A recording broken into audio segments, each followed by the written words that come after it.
ഇതുപോലെ ഒരു തസ്വിയെ പോലെ ഒരു പുതിയ പ്രദേശത്ത് ഇസ്ലാമിന്റെ സന്ദേശം കേൾപ്പിക്കണമെന്ന് പറഞ്ഞ് മൈക്ക് കെട്ടിയിട്ട് പോസ്റ്റർ ഒട്ടിച്ച് ആളെ കൊണ്ടുവന്ന് പ്രസംഗിക്കാൻ നിൽക്കുന്നതിന്റെ സമയത്ത് പ്രസംഗികൻ വരുന്നതിന്റെ 10 കിലോമീറ്റർ മുമ്പ് വഴി തടയുകയാണ്.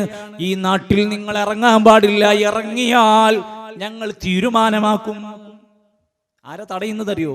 മറ്റു പ്രസ്ഥാനക്കാരോ മറ്റു മതക്കാരൊന്നുമല്ല, ഈ സമൂഹത്തിലെ പുരോഹിതന്മാരാണ്. ആളെ പറഞ്ഞയച്ചു, നിങ്ങൾ ഇവിടെ കാലുകുത്തിയാൽ നിങ്ങളെ വേണ്ടതുപോലെ ഞങ്ങൾ കൈകാര്യം ചെയ്യും, തിരിച്ചു പൊക്കോണം, ഇവിടെ ഇറങ്ങാൻ പാടില്ല.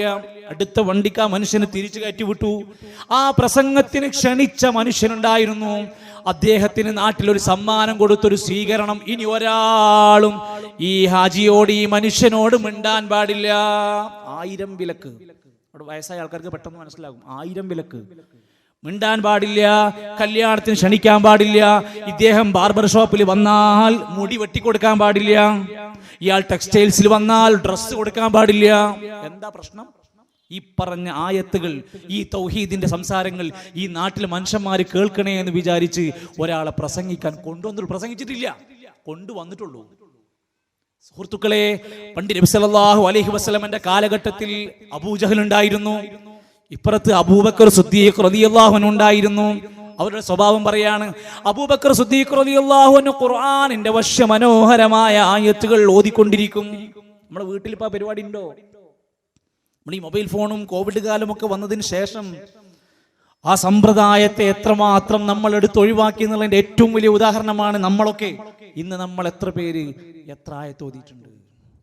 ഒരു ദിവസം 3 ആയത്ത് ഓതിയിട്ടുണ്ടെങ്കിൽ, ഒരു ദിവസം 3 ആയത്ത് നമ്മളെങ്ങാനും കാണാതെ പഠിച്ചിട്ടുണ്ടെങ്കിൽ ഈ ഇരിക്കുന്ന നമ്മളൊക്കെ 6 കൊല്ലം കൊണ്ട് ഹാഫിളായി. ഒരു ദിവസം നമ്മളൊരു 5 ആയത്ത് മനപ്പാഠമാക്കാൻ കഴിഞ്ഞാൽ ഏകദേശം 4 വർഷത്തിന്റെ ഉള്ളിൽ നമുക്ക് ഹാഫിളാകാൻ പറ്റും. ഇനി പോട്ടെ, ഒരു ദിവസം 1 പേജ് ജസ്റ്റ് അർത്ഥമറിഞ്ഞെങ്കിലും നമുക്ക് ഓതി നോക്കാൻ കഴിഞ്ഞിട്ടുണ്ടോ? അബൂബക്കർ സിദ്ദീഖ് റളിയല്ലാഹു അൻഹു മനോഹരമായി ഖുർആൻ ഓതുന്നു. ഓതാൻ ഖുർആൻ ഇല്ലായിരുന്നു. ഓതി കൊടുക്കണമെങ്കിൽ ഒരു ഖുർആൻ വേണ്ടേ? ഖുർആൻ ഇല്ലായിരുന്നു. പക്ഷെ ആ ഓത്ത് കേൾക്കാൻ അപ്പുറത്തും ഇപ്പുറത്തുമുള്ള മുശ്രിക്കീങ്ങൾ വരെ വരുമായിരുന്നു. ജനലിന്റെ സൈഡിലും അപ്പുറത്തും ഇപ്പുറത്തും ഇരുന്നിട്ട് ഓത്ത് ഇങ്ങനെ കേൾക്കാൻ വരുമായിരുന്നു. നമ്മളെ വീട്ടിൽ നിന്ന് അബദ്ധവശാ പോലും ആ സൗണ്ട് കേൾക്കുവോ?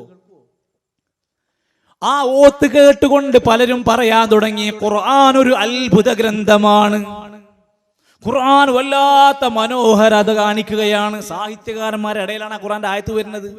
അവരങ്ങാടിയിൽ ചെന്ന് പരസ്പരം പറയാൻ തുടങ്ങി, ഞാനൊരു ആയത്ത് കേട്ടു, ഞാൻ ഇന്നലെ അബൂബക്കർ റളിയല്ലാഹുവിന്റെ ഓത്ത് കേട്ടു എന്നൊക്കെ പറഞ്ഞ് ഇങ്ങനെ പ്രശംസിക്കാൻ തുടങ്ങിയപ്പോ അപ്പുറത്ത് വേറെ ഒരു അബു ഉണ്ടായിരുന്നു. അതാരാ? അബൂ ജഹലായിരുന്നു. ഉപര പരിപാടി എന്തായിരുന്നു? വഖാലല്ലദീന കഫറൂ, കാഫിരീങ്ങൾ പറഞ്ഞു, പ്രത്യേകിച്ചും അബൂ ജഹലാണ് അതിന്റെ പിന്നിൽ, ലാ തസ്മഊ ലിഹാദൽ ഖുർആൻ. അവിടുത്തെ വയൽ എന്താ അറിയോ? നിങ്ങൾ ഒരിക്കലും ഈ ഖുർആൻ നിങ്ങൾ കേൾക്കാൻ പോകരുത്. നമ്മളോട് എത്ര ആൾക്കാർ പറഞ്ഞിട്ടുണ്ടാവും? നമ്മുടെ മഹലിൽ ചില സ്ഥലങ്ങളിലൊക്കെ ഈ അടുത്ത ദിവസങ്ങൾക്ക് പ്രസംഗിക്കാൻ പോയ ചില സ്ഥലങ്ങളിലൊക്കെ പറയാണ്, നിങ്ങൾ അവിടെ പ്രസംഗത്തിന് സ്ഥലം കൊടുക്കരുത്, നിങ്ങൾ അവിടെ മൈക്ക് കൊടുക്കരുത്, നിങ്ങൾ അവിടെ കസേര കൊടുക്കരുത്. നാട്ടിൽ വെള്ളിയാഴ്ച ഇതുവരെ മലയാളം പറയാത്ത മനുഷ്യന്മാരൊക്കെ അന്ന് മലയാളം പറയും. നമ്മുടെ ഒരു പ്രഭാഷണം ഉണ്ട് എന്ന് പറഞ്ഞാൽ അന്ന് എന്തായാലും മലയാളത്തിൽ ഒരു അനൗൺസ്മെന്റ് ഉണ്ടാകും, ഇത് അവിടെ ഒരു പരിപാടി വരാൻ പോകുന്നുണ്ട്, നിങ്ങൾ ആരും പങ്കെടുക്കരുത്, കേൾക്കരുത്. ഈ അടുത്ത് ഒരു പ്രഭാഷണത്തിന് പോയ സമയത്ത് അതുവരെ മഹലിൽ ഒരു മീറ്റിംഗും വിളിക്കാത്തതാണ്. നമ്മുടെ പ്രസംഗം വെച്ച് പറഞ്ഞപ്പോൾ എല്ലാവരും ജനറൽ ബോഡി മീറ്റിംഗ്, എല്ലാവരും വരണം, നിർബന്ധമായും വന്നിരിക്കണം. എന്തേ? അവിടേക്ക് പോകരുത്. അബൂ ജഹൽ എന്ന് പറഞ്ഞു, വഖാലല്ലദീന കഫറൂ ലാ തസ്മഊ ലിഹാദൽ ഖുർആൻ, ഖുർആൻ നിങ്ങൾ കേൾക്കാൻ പോകരുത്. ഇനി പോയാൽ തന്നെ വൽഗൗ ഫീ, അവിടെ ചെന്ന് നിങ്ങൾ ബഹളം ഉണ്ടാക്കണം, അവിടെ ബഹളം വെച്ച് കൂക്കണം. ലഅല്ലക്കും തഗ്ലിബൂൻ, നിങ്ങൾക്ക് അതിനെ അതിജയിക്കാൻ സാധിച്ചേക്കാം. സൂറത്ത് ഫുസ്സിലത്തിന്റെ 26-ാമത്തെ ആയത്താണ്, ഒന്ന് വായിച്ചു നോക്കിക്കോ. പൊന്നാനി മഖ്ദൂമി തങ്ങളെ പരിഭാഷയുണ്ട്, KV മുഹമ്മദ് മുസ്ലിയാർ കൂറ്റനാടിന്റെ പരിഭാഷയുണ്ട്, KVM മന്ദാവൂരിന്റെ പരിഭാഷയുണ്ട്. ഒരു കാലഘട്ടത്തിൽ ഖുർആനിന്റെ പരിഭാഷ ഇറക്കിയ വ്യക്തിയെ പറ്റി പറഞ്ഞു കാഫിറും മുർത്തദ്ദുമായിരിക്കുമെന്ന് പ്രഖ്യാപിച്ച ഫത്വകൾ ഇന്നും നാട്ടിലുണ്ട്. അതൊക്കെ അവിടെ എഴുതി വെച്ചപ്പോഴും മറുഭാഗത്ത് പുതിയ പുതിയ പരിഭാഷകൾ തിരൂരങ്ങാടി ബുക്ക് സ്റ്റാൾ ഇറക്കുന്നു, ചന്തപ്പടി ബുക്ക് സ്റ്റാൾ ഇറക്കിക്കൊണ്ടിരിക്കുന്നു. നല്ല കാര്യം തന്നെ, അങ്ങ് നടക്കട്ടെ, വായിക്കണം. ഇത് കേൾക്കാതെ പോയാൽ, ഇത് പഠിക്കാതെ പോയാലുള്ള ഗൗരവം അറിയുന്നത് കൊണ്ടാണ്. മാത്രമല്ല എത്രയോ ആളുകൾ നമ്മുടെയൊക്കെ നാടുകളിലുണ്ട്, അവരോട് പറയാണ് നിങ്ങൾ ഈ ഖുർആനിലുള്ളതൊന്ന് അനുസരിക്ക്, ഇത് നമ്മുടെ അള്ളാഹു സംസാരിച്ച കലാമാണ്. നിങ്ങൾ മുത്ത് ഹബീബ് റസൂൽ കരീം സല്ലല്ലാഹു അലൈഹി വസല്ലമന്റെ ഈ സുന്നത്തുകളൊന്ന് മനസ്സിലാക്ക്. ഹദീസിൽ ഇങ്ങനെയാണ്, പ്രമാണങ്ങളിൽ ഇങ്ങനെയാണ്, കിതാബിൽ ഇങ്ങനെയാണ്. പക്ഷേ നാട്ടിലുള്ളത് മതി, ഏട്ടിലുള്ളത് ഞങ്ങൾക്ക് വേണ്ട. നാട്ടിലിപ്പോ എന്തൊക്കെ നടക്കണ്, ഞങ്ങൾ അതൊക്കെ ചെയ്യും. അത് ഞങ്ങൾ പണ്ട് മുതലേ കാലങ്ങളായി പോരുന്നതാണ്. ഖുർആൻ പറയാണ്, ഈ സ്വഭാവക്കാരെ കുറ്റം പറയുന്നുണ്ട്, ഇവരെ കുറിച്ചും വിശുദ്ധ ഖുർആൻ പറയുന്നുണ്ട്. ചില ആളുകളുണ്ട്, അവരുടെ പ്രത്യേകത, അവരെ പറ്റിയിട്ടാണ് അവർ പറയുന്നത്. അള്ളാഹുവിന്റെ ഖുർആനിന്റെ അടിസ്ഥാനത്തിൽ നമ്മൾ മനസ്സിലാക്കുക, നാളെ പരലോകത്ത് വന്നുകൊണ്ട് ചില ആളുകൾ വിലപിച്ച് പൊട്ടിക്കരയുന്നുണ്ട്. വഖാലൂ, അവർ പറയാൻ തുടങ്ങി, റബ്ബനാ ഇന്നാ അത്അനാ സാദതനാ വകുബറാനാ ഫഅളല്ലൂന സബീലാ. എത്ര മനോഹരമാണ് ആ ശൈലി. വിശുദ്ധ ഖുർആൻ നമ്മെ പഠിപ്പിക്കുന്നത് എന്താ? വിശുദ്ധ ഖുർആനിന്റെ അഹ്സാബ് സൂറത്തിന്റെ 67-ാമത്തെ ആയത്ത് അവര് പറയാൻ തുടങ്ങും, റബ്ബനാ, ഞങ്ങളുടെ റബ്ബേ, ഇന്നാ അത്അനാ സാദതനാ, ഞങ്ങൾ ദുനിയാവിൽ ജീവിച്ചപ്പോ ആരെയാ അനുസരിച്ചത്? ഖുർആൻ അല്ലായിരുന്നു, ഹദീസ് അല്ലായിരുന്നു, ഇജ്മാഉം ഖിയാസും ഒന്നും അല്ലായിരുന്നു. ഇന്നാ അത്അനാ, ഞങ്ങൾ അനുസരിച്ചു, സാദതനാ, ഞങ്ങളെ നേതാക്കന്മാരെന്ത് പറഞ്ഞോ തൊണ്ട കൂടാതെ ശിരസാ വഹിച്ച്, എതിർ സംസാരല്ല, വേറെ ചോദ്യമല്ല. ഇത് ഹദീസിലുണ്ടോ ചോദിക്കൂല, ഇത് ഖുർആനാണോ ചോദിക്കൂല, എന്ത് പറഞ്ഞാലും ഞങ്ങൾ അങ്ങ് അനുസരിക്കും. ഞങ്ങളുടെ നാട്ടിലുള്ള മുതിർന്ന കാരണവന്മാരൊക്കെ പ്രഖ്യാപിക്കും എന്തെങ്കിലും ഒരു തീരുമാനം, ഞങ്ങൾ അതങ്ങ് അനുസരിക്കും. അവസാനം ഈ സാദാത്യങ്ങളും ഈ കുബറാക്കന്മാരും ഞങ്ങളെ വഴി പിഴപ്പിച്ചു പടച്ചോനെ.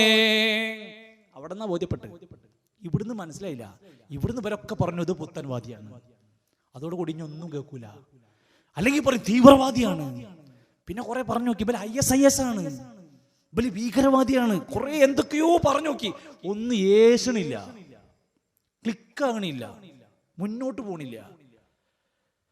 സഹോദരങ്ങളെ, നമ്മൾ എന്ത് പുതിയതാ പറഞ്ഞത്? ഈ ഖുർആനിലുള്ള ആയത്തിലാ നമ്മൾ വിശദീകരിച്ച്. ഞാൻ ഇന്ന് അങ്ങനെ വിചാരിക്കുന്നു, വേറെ പുറത്തേക്കൊന്നും പോകണില്ല, നമുക്ക് പ്രമാണങ്ങളിൽ ഇങ്ങനെ ഇതെന്താ മനസ്സിലാകാൻ താമസം. ആർക്കും ഏത് പരിഭാഷ എടുത്ത് വായിക്കാം, ആയത്ത് നമ്പർ, സൂറ നമ്പർ, ഹദീസ് നമ്പർ ഒക്കെ അങ്ങനെ പറഞ്ഞു പോരാ. ഏതെങ്കിലും ഒരു മനുഷ്യന് ഏതെങ്കിലും കാലത്ത് തുറന്നു നോക്കണമെന്നുണ്ടെങ്കിൽ തുറക്കാം. വിശുദ്ധ ഖുർആനാ പറയുന്നത്. ഈ ആയത്തിന്റെ വിശദീകരണത്തിൽ കാണാൻ സാധിക്കും, തഫ്സീറിൽ കാണാം, ഇവര് അവിടെ വെച്ചുകൊണ്ട് പറയുന്നത് ഇന്നാ അതഅനാ റുഅസാഅനാ വകുബറാ അഖ്വാമിനാ, നാട്ടിൽ ഞങ്ങളുടെ കൂടെ ഉണ്ടായിരുന്ന നേതാക്കന്മാരെ, മുതിർന്ന പൗരന്മാരെ ഞങ്ങൾ അങ്ങ് അനുസരിച്ചു. ഒരു ദീനാണോ ഇസ്ലാമാണോ എന്നൊന്നും ഞങ്ങൾ നോക്കിയില്ല. ഫഅദല്ലൂനാ അനിസ്സിറാത്തുൽ മുസ്തഖീം, നൈസായി അവർ ഞങ്ങളെ സിറാത്തുൽ മുസ്തഖീം എന്നങ്ങ് വഴിതെറ്റിച്ചു, നേരായ മാർഗത്തിൽ നിന്ന് തെറ്റിച്ചു കളഞ്ഞു.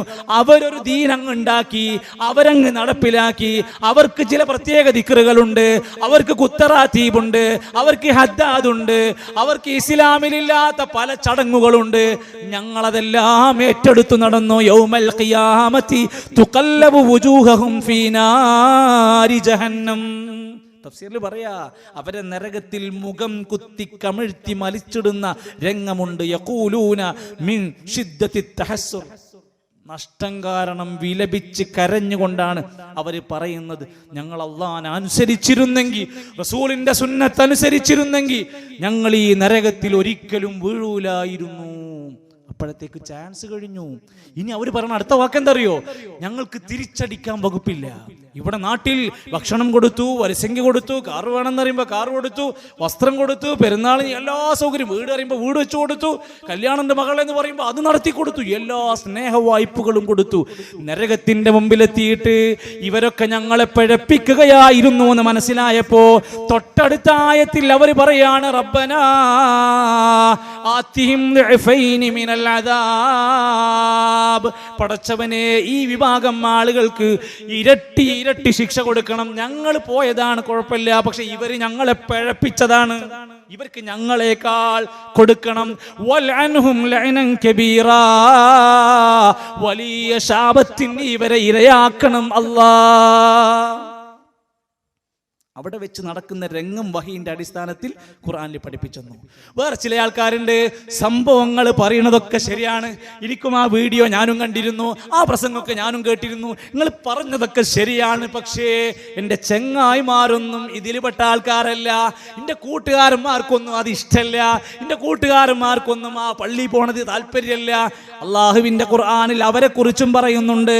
ചില മനുഷ്യരുണ്ട് പരലോകത്ത് വന്നുകൊണ്ട് അവർ പറയുന്ന വാക്ക്, ദുനിയാവിൽ എന്തൊരു ചാൻസ് കിട്ടിയവരാണ് ഞങ്ങൾ, അള്ളാനെയും റസൂലിനെയും അനുസരിച്ച് ജീവിച്ചിരുന്നെങ്കിൽ ഞങ്ങൾ എത്ര സുഖത്തിലാകുമായിരുന്നു.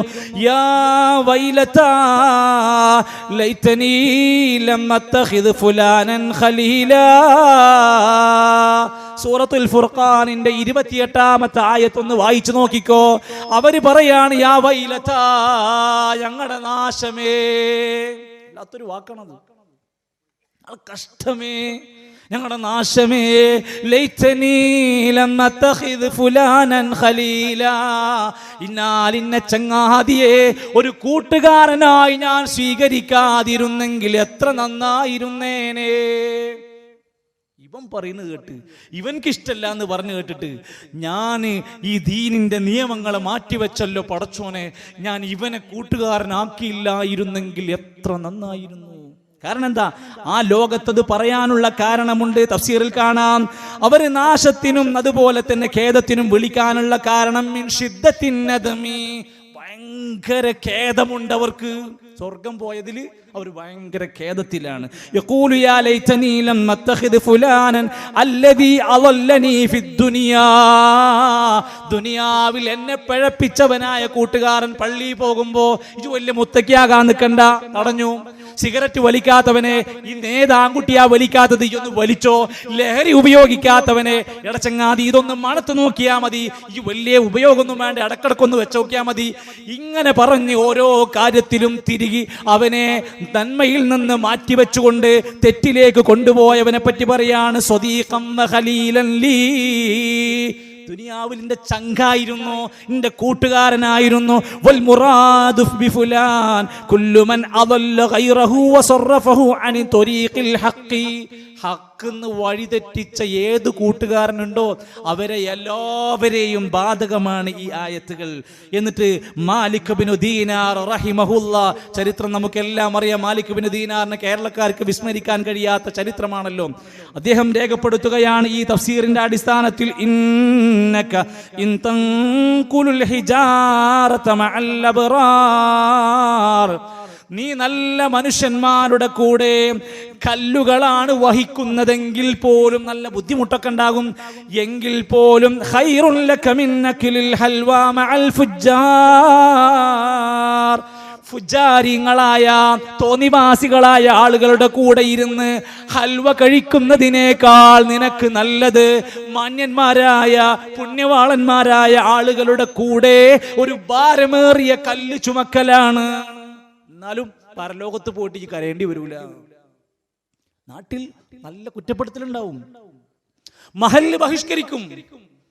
കല്യാണ വീട്ടിൽ രണ്ട് ചെമ്പ് ചോറ് വെച്ചിട്ട് കൊണ്ടുപോയി തട്ടിക്കളഞ്ഞ മുജാഹിദ് കുടുംബങ്ങളുണ്ട്. എന്തേ? മഹല്ലിൽ നിന്നൊരു ഉത്തരവിറക്കി, ഒരു മനുഷ്യനും പോകാൻ പാടില്ല. അത് തലേ ദിവസം നേരത്തെ അറിഞ്ഞിരുന്നുവെങ്കിൽ ആ 2 ചെമ്പ് ഭക്ഷണം വെക്കേണ്ടിയില്ലായിരുന്നു. എന്തിന്റെ പേരിലാണ്? ഇവര് പുത്തൻവാദികളാണ്, പിഴച്ചവരാണ്, ഖുർആൻ ഇല്ലാത്തവരാണ്, സ്വലാത്തില്ലാത്തവരാണ്, നബില്ലാത്തവരാണ്, പരലോകമില്ലാത്തവരാണെന്നൊക്കെ പറഞ്ഞു കേട്ടിട്ട് അതിന്റെ പിന്നാലെ നടക്കുന്ന ആരെങ്കിലും ഉണ്ടെങ്കിൽ ഞങ്ങൾ തന്നെയാ സംസാരിക്കുന്നത്. തെറ്റിദ്ധരിക്കാൻ ഒന്നുമില്ല. ഞങ്ങൾ ഇതുവരെയും പറഞ്ഞത് വിശുദ്ധ ഖുർആനിലെ ആയത്തുകൾ തന്നെയാണ്, തഫ്സീറുകളാണ്, ഹദീസുകളാണ്. ഇനി മാത്രമല്ല, വിശുദ്ധ ഖുർആൻ നമ്മളെ ഓർമ്മപ്പെടുത്തുകയാണ്, സത്യവിശ്വാസികളെ, നിങ്ങൾക്ക് ഏറ്റവും വേദനയേറിയ ശിക്ഷയുണ്ടെന്ന സന്തോഷ വാർത്തയുണ്ട്. ചില ആൾക്കാർക്ക് അവർക്ക് സന്തോഷ വാർത്ത എന്താ?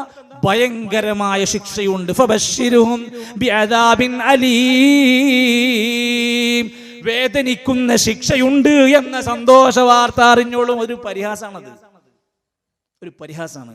വേദനിക്കുന്ന ശിക്ഷ ഉണ്ട്, നിങ്ങൾ സന്തോഷിച്ചോളിയും. ആർക്കാണത്? യാ അയ്യുഹല്ലദീന ആമനൂ. തഫ്സീറുണ്ടോ? വായിച്ചു നോക്കിക്കോ. പരിഭാഷ വീട്ടിലുണ്ടോ? തുറന്നു നോക്കിക്കോ. വിശുദ്ധ ഖുർആനാ പഠിപ്പിക്കുന്നത്. സൂറത്തു തൗബയിലെ 34-ാമത്തെ ആയത്ത്, യാ അയ്യുഹല്ലദീന ആമനൂ, അല്ലയോ സത്യവിശ്വാസികളെ, ഈമാനുള്ളവരെ ചിന്തിക്കണം. ഇന്ന കസീറം മിനൽ അഹ്ബാരി വറുഹ്ബാൻ, തീർച്ചയായും ഉറപ്പായും, ഇന്ന കസീറം മിനൽ അഹ്ബാരി വറുഹ്ബാൻ, പണ്ഡിതന്മാരിൽ നിന്ന്, പാതിരിമാരിൽ നിന്ന്, പുരോഹിതന്മാരിൽ നിന്ന് ധാരാളം ആളുകൾ. കസീർ എന്ന വാക്കെന്താ അർത്ഥം? ധാരാളം ആളുകൾ, കുറേ ആളുകൾ.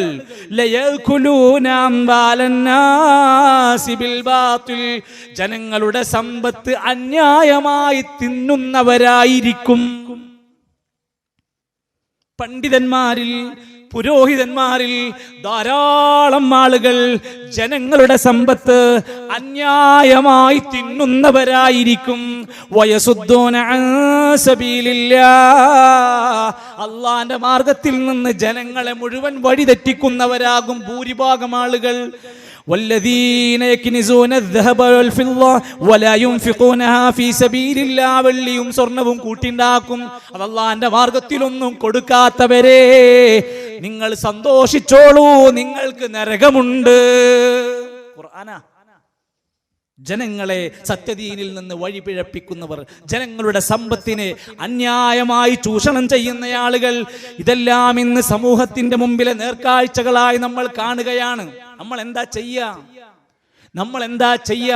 അള്ളാഹുവിന്റെ ഖുർആൻ പറയാണ്, നിങ്ങൾക്കിടയിൽ എന്തെങ്കിലും ഒരു കാര്യത്തിൽ, നമസ്കാരത്തിന്റെ വിഷയത്തിൽ, ജാറദർഗുണ്ടാക്കുന്ന വിഷയത്തിൽ, ജുമാ പരിഭാഷന്റെ വിഷയത്തിൽ, കുനൂത്തിന്റെ വിഷയത്തിൽ, നാട്ടിലെ മരണാനന്തര ചടങ്ങിന്റെ വിഷയത്തിൽ എന്ത് പ്രശ്നമുണ്ടോ, ഇത് ഇസ്ലാമാണ്.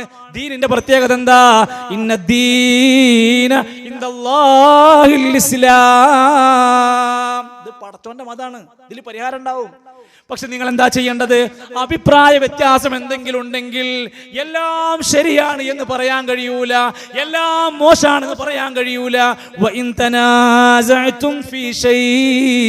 എന്തെങ്കിലും അഭിപ്രായ വ്യത്യാസം ഉണ്ടായാൽ ഫറുദ്ദൂഹു ഇലല്ലാഹി വറസൂൽ, ഈ കാര്യത്തിൽ അല്ലാഹ് എന്താ പറഞ്ഞത്? അപ്പോൾ എവിടെ പോകണം? ഖുർആനിലേക്ക് പോകണം. റസൂൽ എന്താ പറഞ്ഞത്? അതിലേക്ക് പോകണം, സുന്നത്തിലേക്ക് പോകണം, അതിലേക്ക് നമ്മൾ പോണം.